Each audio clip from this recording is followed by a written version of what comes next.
Hey everybody, welcome to Look Behind the Look. This week's episode is a bite-sized episode about Xanadu.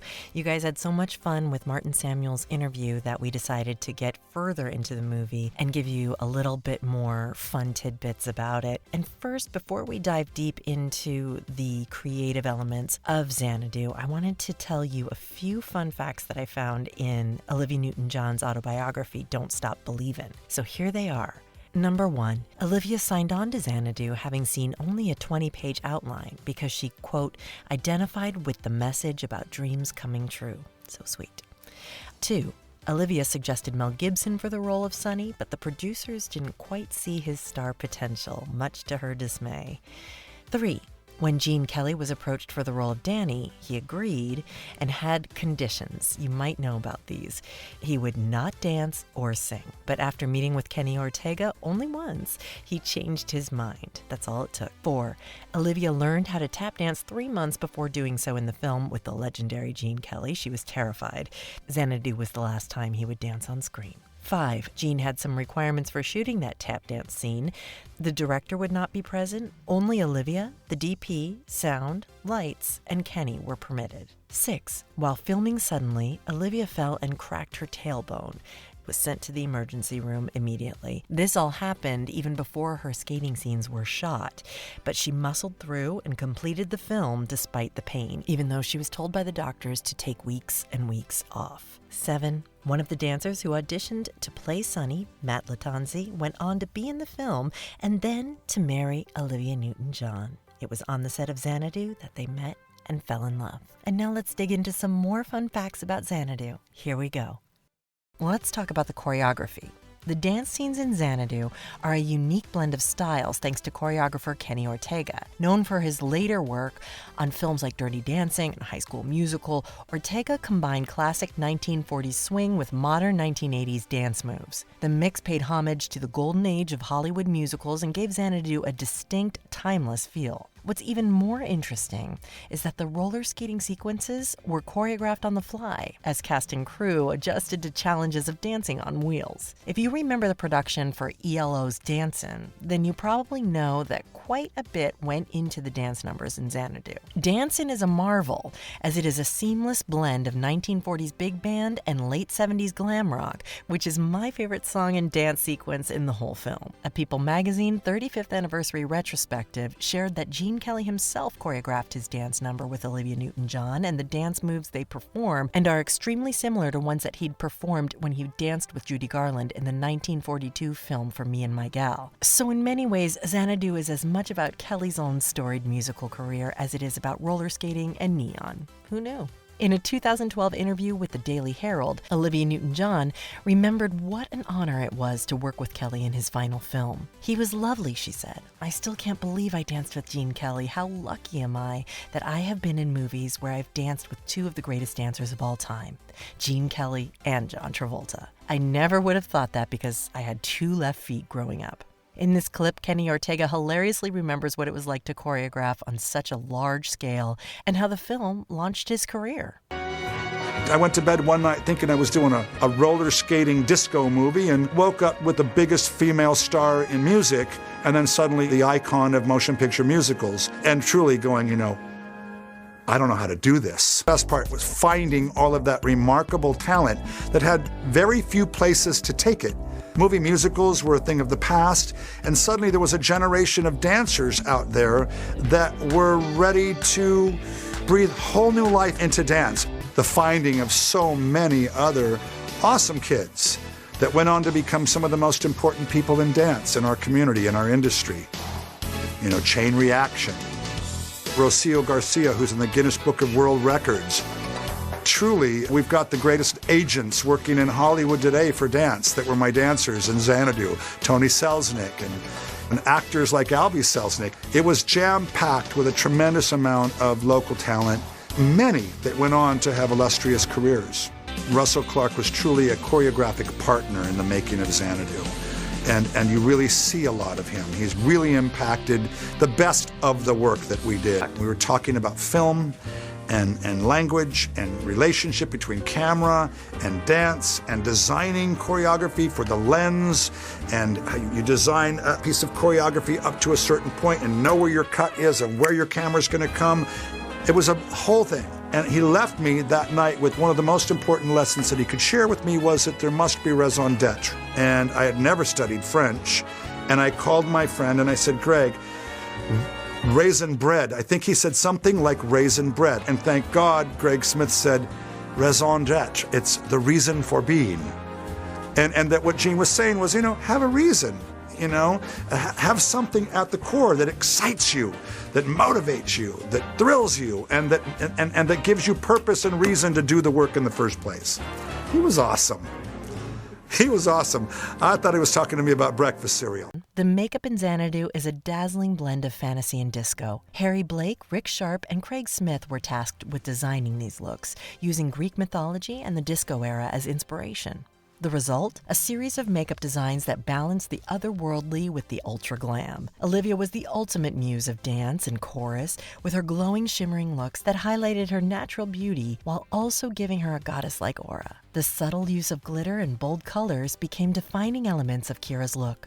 Finally, let's talk about the costumes. Xanadu's costume design was a mix of eras and styles, blending 1940s glamour with 1980s disco fashion. Costume designer Bobbie Mannix created over 260 costumes for the film that were both nostalgic and forward-thinking, reflecting on the film's theme of bridging the past and present. The famous flowing ethereal dresses and lame worn by Olivia Newton-John were inspired by Greek mythology, while the roller disco outfits were pure 80s excess, featuring spandex, sequins, and neon colors. Mannix even incorporated vintage Hollywood wardrobe pieces into the designs, adding an extra layer of authenticity to the nostalgia. In this clip from 2008 Xanadu documentary, the cast and crew remember Bobbie's genius. Bobbie Mannix was wonderful, and we really got to wear some great costumes. The tiger stripe and everything was so coordinated and we looked great. She's a magician when it comes to clothing, and her ideas were wonderful, and she had a huge amount of people to costume. We just about made everything. We had a huge dance troupe to build clothes for, so it was a big made-to-order movie. Everything that you saw on the movie was happening in the clubs. I remember wearing zoot suit pants, and then I'd wear some really new, funky shirt from Fiorucci's to blend it all. So when we went to wardrobe, I thought that was just normal. Looking back, it definitely was not normal, but that was what we were wearing. She could create something from nothing. Look at a room and go, okay, I can take that, and that, and we got a costume. We got a look, and it looks great on you. The muses were easy because you take Greek mythology and the muses and you put a name to every one of them. And what I do is color everybody differently, and they always consistently stayed in those colors. The fun part about the 80s were the leg warmers. We brought that into the early 80s, the spandex and the leg warmers and everything, as a result of Xanadu. They looked fabulous, especially like in the finale, and then they caught on like wildfire after that, and leg warmers were the thing. I wore a brown and red three-piece zoot suit that totally looked ridiculous in person. The outfits in checks, and I have a striped shirt and polka-dotted tie. And I went to the costumer, I said, this isn't gonna work, what are you doing? She says, kid, trust me, it'll look great. So lucky us. We have one more bonus bit of content here. If you were in NYC in 2007, you might remember when Xanadu had a year-long Tony-nominated run on Broadway. The Broadway musical was a hit with critics and audiences alike. It ran for 513 performances, and my dear friend Kerry Butler, who starred in the musical, took the time to sit down with me and share some of her favorite Xanadu Broadway memories. So, Kerry, when you started working on Xanadu and the germ of the idea was being bashed about, I know that the musical wasn't going to be a exact replica of Xanadu, the film. It was going to be like a inside joke. So how was that discussed in the development of it? Well, it's really Douglas Carter being our writer's brain child, I just got asked to do the very first reading of Xanadu. And I loved Xanadu growing up. I'm a huge Olivia Newton-John fan. So I was super excited when they asked me to do it.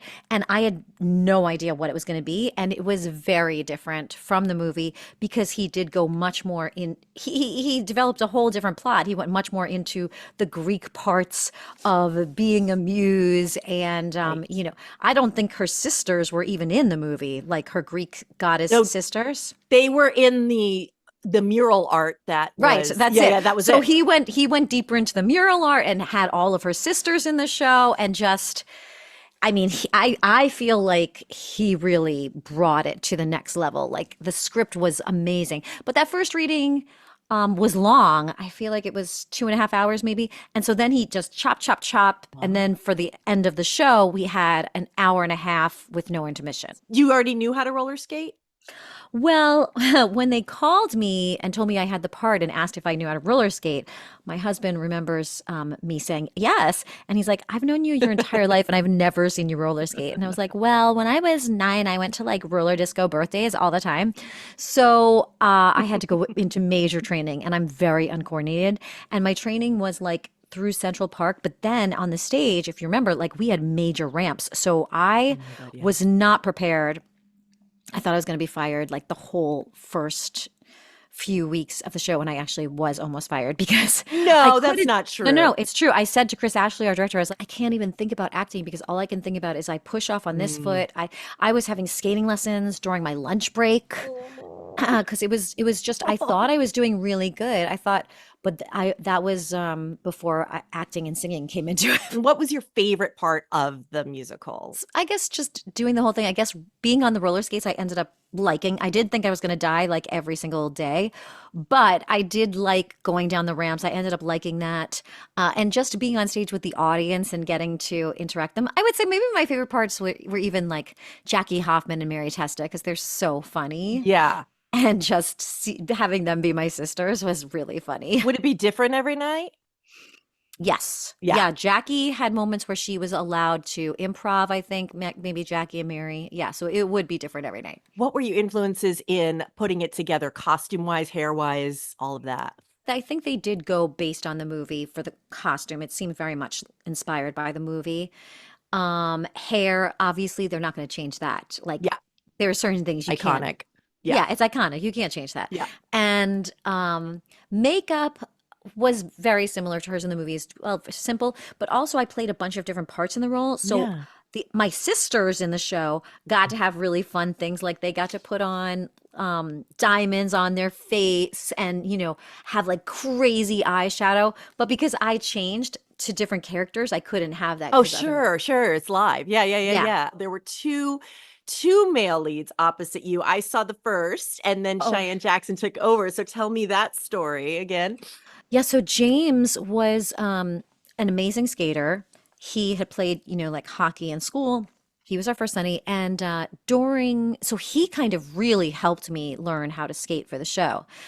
And during previews or rehearsals, maybe we were almost opening. Well, no, we were in previews. He was showing me what not to do, like this move, like, and he went down in slow motion and broke his leg in 3 places.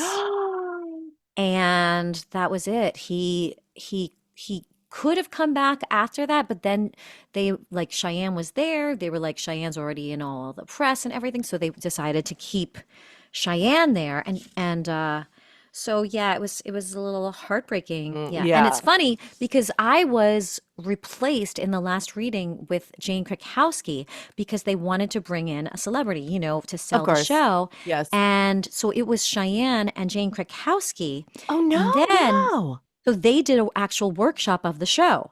And I wasn't asked to do that, obviously. And then Jane decided that she got something that she couldn't do it or she didn't want to do it. And then that's when they offered it to me. And then Cheyenne said, I can't imagine anyone else doing that role. I'm not going to do it. And so then he dropped out. Oh, And then, my gosh. and This then is when, so amazing. I didn't know and, any of this. and then when me and James were doing the show, and James hurt his leg, Cheyenne, you know, was still like, I don't know if anyone can play this part. And so I'm going to come and see it and then decide whether or not I'm going to be in it. And he saw it and he was like, oh, okay, it's totally different and totally works. So then that's how he came on. tell me about, was it one time that Olivia came to the show? Yes. Tell me everything about that night. So she came opening night, and I was nervous because I love her so much, and I didn't want her to think I was making fun of her.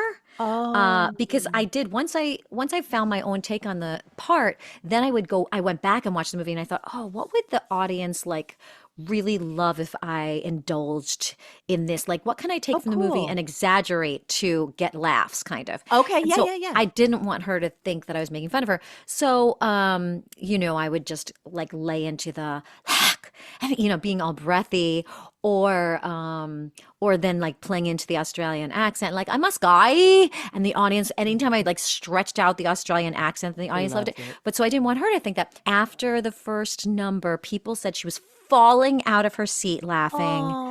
And then I kind of could see her a little bit out of the corner of my eye, and she had this huge smile on her face. And then she came back afterwards, and I got to hug her, and we got to take pictures together, and she was so generous. And the funniest thing was, she was like, "You got me perfectly." She's like, "You even got my nerdy dancing down." And that part I didn't know and wasn't trying for. That's hilarious. How could all of this not make you want to rewatch Xanadu right now? It may be over 40 years later, but Xanadu is creeping back into the mainstream and getting the love it deserves. It's a misunderstood masterpiece of unmatched creativity, feel-good excitement, hypercolor energy, ELO's incredible soundtrack, and Olivia's angelic voice. And honestly, I've been inspired to get some skates, find a roller disco tonight. I know there's one in Brooklyn. I've loved diving into Xanadu, and as always, if you guys have any stories, favorite moments, or burning questions, you know I love hearing from you. Until next time.